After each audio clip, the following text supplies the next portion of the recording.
My dear friends, perhaps lessons about respect, power, and responsibility are some of the most inconvenient truths we face. They challenge us, push us to reflect, and sometimes make us uncomfortable.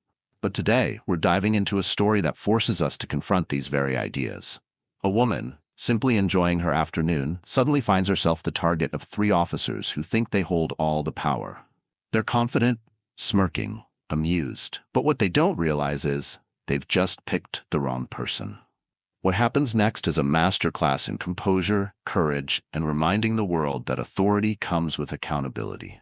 So stay with me, because this is a story you won't forget.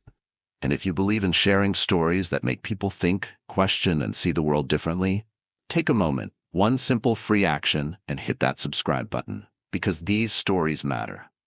So does your voice. Now, let's begin the story. The late afternoon sun cast a golden glow over Summit Grove Park in Atlanta, Georgia, where families spread out on picnic blankets, children's laughter rang through the air, and joggers weaved through winding paths. Amid the hum of life, Alina Carter, a 38-year-old black woman, sat alone on a weathered wooden bench, the kind that had seen years of passing visitors.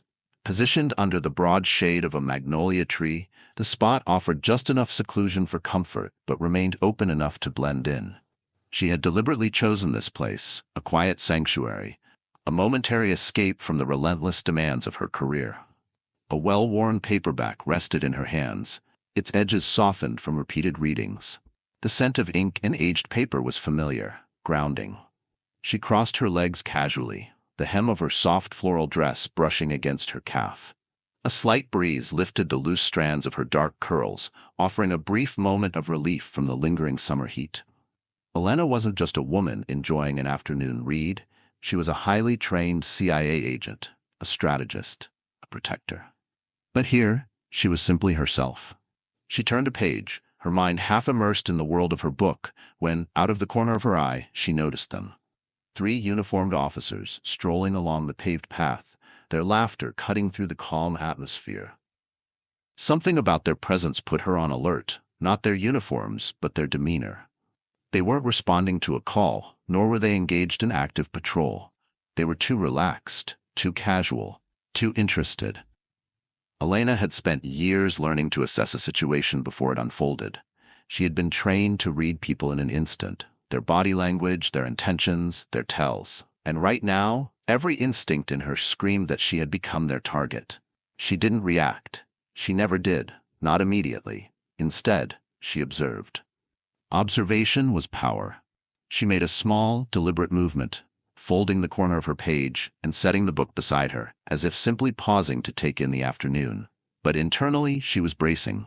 The officers drew closer, their conversation tapering off as their attention fully locked onto her. One of them, the tallest of the three, had a sharp jawline and a name badge that read J. Reynolds. His gaze lingered just a little too long, the smirk on his lips revealing something that set her teeth on edge. She had seen that look before, the kind that wasn't about protection but power.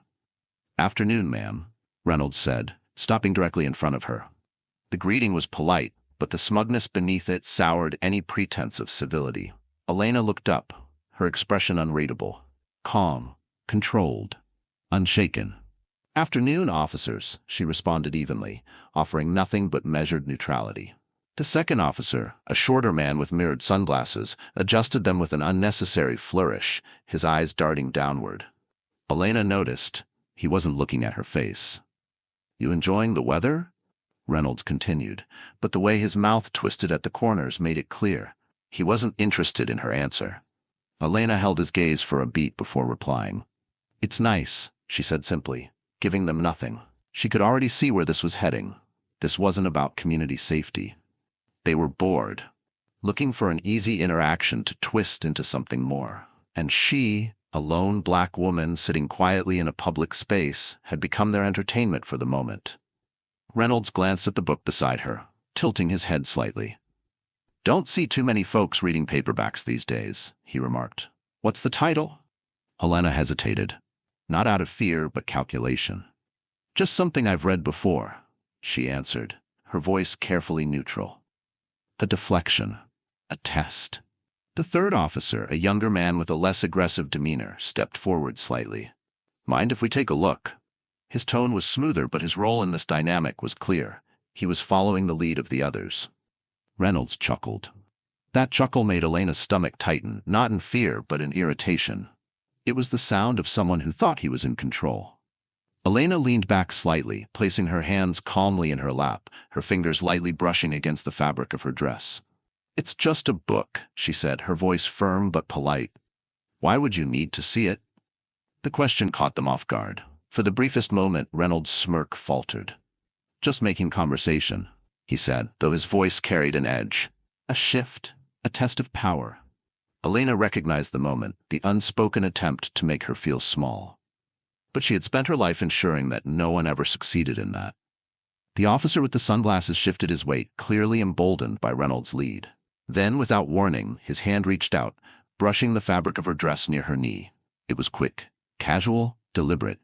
A microaggression, a violation disguised as nothing at all. Elena didn't flinch. She didn't need to. Instead, she slowly lifted her gaze, locking eyes with him. Steel, ice, precision. "Excuse me," she said, her voice sharper now, cutting through the air like a blade. She stood up, not fast, not in anger, but with a deliberate, commanding presence that forced them to take an unconscious step back. Her height didn't matter. Her presence did. "Ma'am, no need to get defensive," the third officer interjected quickly, raising his hands in mock surrender. "It was just a harmless gesture." Elena tilted her head slightly. "Harmless?" she repeated, her voice like glass.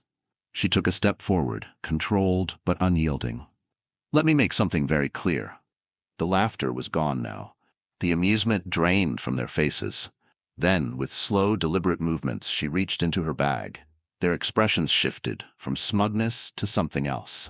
She pulled out her wallet, flicked through it with practiced ease, and then flashed her badge. The sunlight caught the letters. CIA. The silence was deafening. The moment stretched, thick with tension. Elena Carter remained motionless, her expression unreadable, her fingers still resting on the fabric of her dress. The air between them had shifted. The casual arrogance that had once dripped from their words was beginning to dry up. "What exactly are you hoping to accomplish here?" Elena's voice was measured, deliberate, but there was an unmistakable edge beneath it. The officers exchanged quick, uncertain glances. For the first time, hesitation flickered in Officer Reynolds' eyes, a subtle crack in the unwavering confidence he had carried only moments before. He had miscalculated, but he wasn't ready to admit it.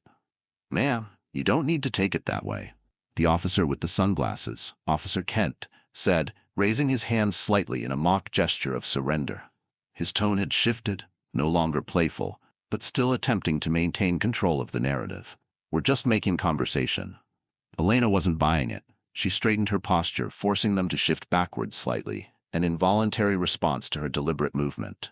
Power wasn't always in size, it was in presence, in control, in knowing exactly when to let silence do the work. "Conversation?" she repeated, her gaze piercing through Reynolds. "Because from where I'm standing, this feels like something else." Reynolds' mouth opened, then closed. His tongue ran over his teeth as if considering his next move. This was the moment. The test. Would they back down? Would they push further? Would they realize, too late, that they had chosen the wrong person? Elena inhaled slowly, controlling her breath. She knew these games well. She had been trained to spot them, trained to de-escalate without appearing weak, to stand her ground without unnecessary aggression. "You carry yourself differently, you know," Reynolds said finally, his smirk returning, but this time thinner, forced. "Like someone who thinks they're above the rest of us." There it was, the moment they revealed exactly what they thought of her. Elena tilted her head slightly, the barest hint of a smile tugging at the corner of her lips. "And what exactly does that mean?" she asked, her voice still calm but laced with steel. Kent chuckled under his breath.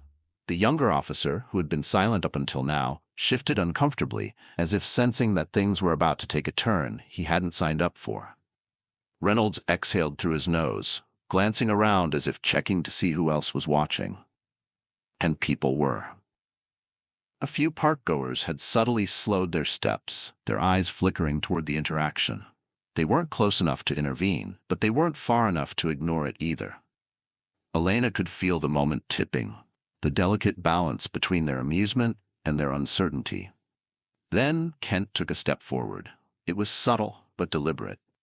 He was emboldened by Reynolds, by the way their dynamic had played out so many times before, by the idea that he could test limits without consequences. His hand moved again, this time not toward her skirt but toward the bench beside her, a calculated move designed to close the space between them, to exert just a little more pressure. Elena had had enough. She moved in an instant, not aggressively, not in anger, but with precision.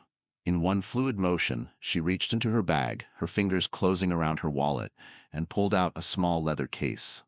She flicked it open effortlessly, the worn edges of the credential holder revealing the unmistakable flash of a CIA badge. The effect was immediate. The shift in their expressions was almost comical. Reynolds' smirk vanished, his jaw tightening as his eyes locked onto the badge. Kent froze mid-step, his sunglasses no longer hiding the flicker of realization in his gaze. The younger officer actually took a step back, his mouth slightly open, as if words had failed him. The badge gleamed under the late afternoon sun, a stark contrast to the arrogance that had filled the space only moments before. Elena let the silence stretch, watching as they absorbed the full weight of their mistake. "Special Agent Elena Carter," she said finally, her voice as steady as ever. "CIA." Another beat of silence. Then, "I didn't mean any disrespect," Reynolds stammered, his confidence shattering like glass. Elena gave a small, humorless laugh. "Disrespect isn't about intent," she countered, her voice sharp. "It's about impact." She could see it now, the calculation running behind their eyes. The desperate scramble to undo what had already been done. The realization that they had played a game with someone who wasn't just going to brush it off and walk away. "I could report this," Elena continued, her voice measured, each word deliberate. "I could make sure there's a record of what just happened here. And I promise you, this is one record you don't want following you." The younger officer swallowed hard. Kent exhaled sharply, glancing at Reynolds, but Reynolds was already defeated. His posture had changed, the arrogance gone, replaced by something else, something dangerously close to fear. Reynolds started, but Elena cut him off with a small tilt of her head. "Walk away," she said simply. A command. They hesitated, but only for a moment. Then, one by one, they turned. No more smirks, no more chuckles, no more games. As they retreated, the onlookers who had witnessed the exchange remained still, their expressions varying from quiet admiration to outright satisfaction. Elena exhaled softly, tucking her badge back into her wallet, slipping it into her bag as if nothing had happened. But something had. She had sent a message, not just to those officers, but to anyone watching. Respect isn't optional. Authority comes with accountability, and no one, no matter their uniform, gets to cross lines without consequences. As she picked up her book once more, the tension in the air slowly dissolved, replaced by the hum of the park resuming its normal rhythm. But somewhere in the distance, 3 officers walked away with their heads lower than before, and Elena knew this was a moment they wouldn't soon forget. As Elena Carter watched the officers retreat, their rigid strides betraying their shattered confidence, she allowed herself a slow, measured breath. It was over, for now. But she knew that moments like this didn't just disappear. They lingered, left imprints, shaped the way people thought and behaved moving forward. The park had begun to stir back to life, but a noticeable shift had occurred. The laughter of children, the rustling of trees, the chatter of passers-by. It all resumed, yet there was an underlying current of awareness that hadn't been there before. People had witnessed something rare. A power imbalance flipped, arrogance met with consequence, and justice delivered in silence, but with undeniable force. Elena took a seat again, her fingers absently smoothing the fabric of her dress. She wasn't rattled, not in the way the officers had hoped she'd be, but she wasn't untouched by it either. These encounters had a way of embedding themselves, of reminding her why she always had to be prepared. She reached for her book, but before she could reopen it, a presence hovered nearby. A woman in her early 40s stood hesitantly a few feet away, her young daughter clutching her hand tightly. The woman's face was a mixture of admiration and something deeper. Gratitude, perhaps. "Excuse me," she said, her voice gentle yet carrying an unspoken weight. That was something else. Are you really CIA? Elena offered a faint, knowing smile as she stood up, meeting the woman's gaze directly. I am, she confirmed, keeping her response simple. But she could tell this moment wasn't about her title. It was about something much bigger. The woman exhaled, glancing down at her daughter, who was staring up at Elena with wide, fascinated eyes. I'm glad she saw that, the mother admitted. She needs to know it's okay to demand respect. Elena crouched slightly, meeting the girl's eye level. It's more than okay, she said, her tone softer now. It's necessary. And you, she gave the little girl a small but reassuring smile, are stronger than you think. No one, no matter who they are, has the right to make you feel small. The girl nodded, still too young to fully grasp the weight of the moment, but old enough to feel its importance. Her mother mouthed a quiet thank you before leading her daughter away, disappearing into the crowd. Elena sat back down, but she knew she wouldn't be able to lose herself in her book now. Her mind was too active, replaying the encounter, dissecting every second of it. It wasn't about what had just happened. It was about how often it happened. She had spent years in her field, traveling, infiltrating, uncovering secrets that could shake nations.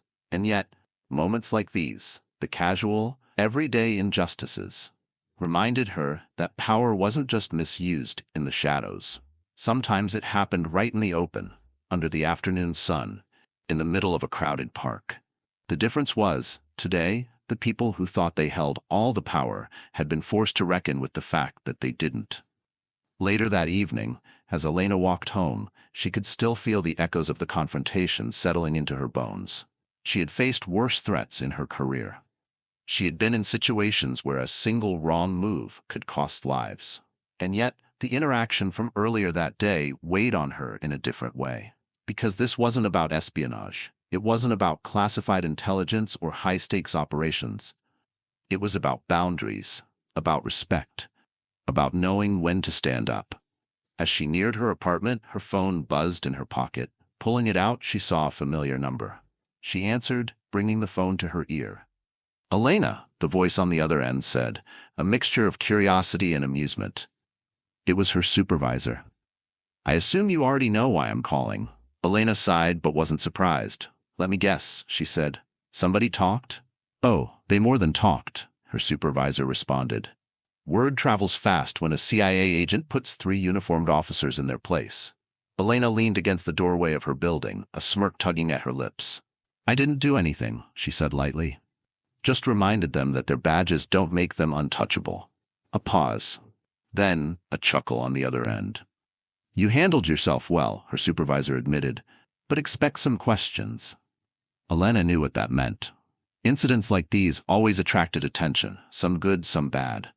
I don't regret it, she said simply. People like them need to know they don't get to do whatever they want without consequences. Another pause, this one longer. You sure you don't want me to make a report? She asked, testing the waters. Her supervisor exhaled. Not yet, but if they make a move, let me know. Elena nodded, even though they couldn't see her. As the call ended, she slipped the phone back into her pocket, pushing open the door to her apartment. The night stretched ahead of her, quiet and still. But she knew this wasn't over. Not for the officers, not for the people who had watched, and not for the countless others who had faced the same situation without the privilege of flashing a badge. Because moments like these don't just disappear. They ripple, they reshape the way people think, they challenge perspectives, and sometimes they force change. The next morning, as Elena Carter sat at her kitchen table, sipping her first cup of coffee, her phone buzzed again. Another message, another call. Word had spread quickly, as it always did. She wasn't surprised. Incidents like yesterday's had a way of taking on a life of their own. She glanced at the screen. Another number she recognized. She let it ring once, twice before answering. Elena, came the familiar voice of her supervisor. You made an impression, she exhaled, setting her coffee down. Figured I might. You handled yourself well, her supervisor acknowledged, but you've stirred up some attention. Expect questions.